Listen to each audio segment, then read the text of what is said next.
Welcome to today's episode, where we'll immerse ourselves in the art of pitching to investors. Clara, can you demonstrate how to open a pitch with impact and immediately capture attention? Absolutely. A powerful opening sets the stage. For example, "Good afternoon and thank you for this opportunity." Imagine if mastering a new language became as intuitive as chatting with a friend. Our AI-powered app promises exactly that. Starting with a relatable scenario instantly hooks the audience. That's an engaging approach. Why is it so effective to start with a scenario or vision rather than jumping straight into product details? Beginning with a vision appeals to emotion and curiosity, which research shows increases retention by up to 60%. It frames the problem and primes investors to see your solution as essential, not just interesting. Once you have their attention, clarity is key. How do you succinctly describe a complex product to a mixed audience of investors? I recommend using structured language. Our platform leverages adaptive AI to personalize language lessons, ensuring each user progresses at their optimal pace. Analogies help to think of it as a personal language coach in your pocket. This bridges technical detail with everyday experience. Would you say analogies are essential when explaining technical features to non-experts? They're invaluable. Analogies transform abstract concepts into tangible images, increasing understanding and engagement, especially when investors have diverse backgrounds. Transitioning to market potential, how do you present data to show that your product fills a real gap? I use credible statistics. According to Statista, the global language learning market is projected to reach $56 billion by 2025. Then, I highlight the gap. Yet, over 70% of learners cite lack of personalization as their biggest hurdle. Our app addresses this directly. This combines data with a clear pain point. So, combining market size with unmet needs builds a compelling business case? Precisely. It demonstrates not only opportunity, but also your product's unique relevance within that space. With so many apps available, investors often ask about differentiation. How do you address competition without sounding defensive? I acknowledge established players, then pivot to our unique strengths. While traditional apps offer static lessons, our AI continuously adapts to user progress, leading to a 30% higher retention rate. Using comparative data and positive framing shows confidence without dismissing competitors. Is it risky to mention competitors directly in a pitch?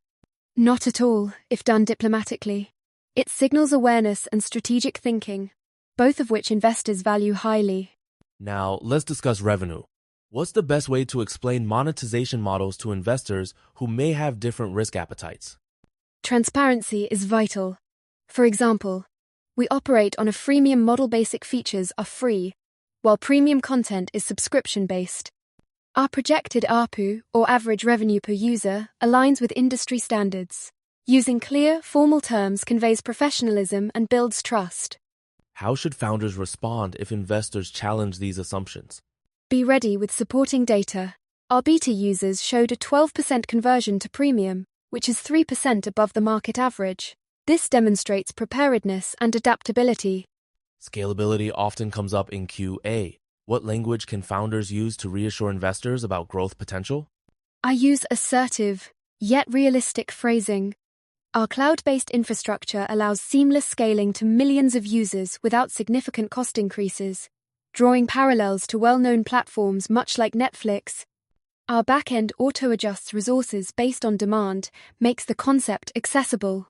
Can you give an example of how to handle skepticism about scaling in new markets? Certainly.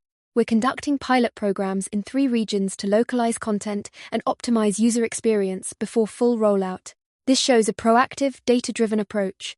During pitches, investors may pose tough questions. How can founders respond diplomatically while maintaining confidence?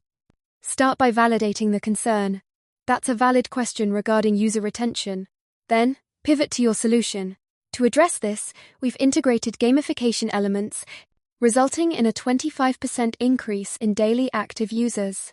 This combines respect with evidence-based reassurance. What if you don't have a complete answer on the spot? Honesty is best. I appreciate the question and will follow up with detailed metrics. This demonstrates integrity crucial for building investor trust. Investors are ultimately interested in returns. What phrases can founders use to confidently project growth and ROI? Use precise, future-oriented language. We're projecting a 150% growth rate over the next year, with break-even expected in Q3, adding, based on current user acquisition costs and retention rates, our 5-year ROI is forecast at 220%. Clear numbers paired with formal transitions like, as a result, reinforce credibility. How do you balance optimism with realism in these projections? By referencing industry benchmarks and historical data, you ground your projections in reality, avoiding overpromising while still conveying ambition.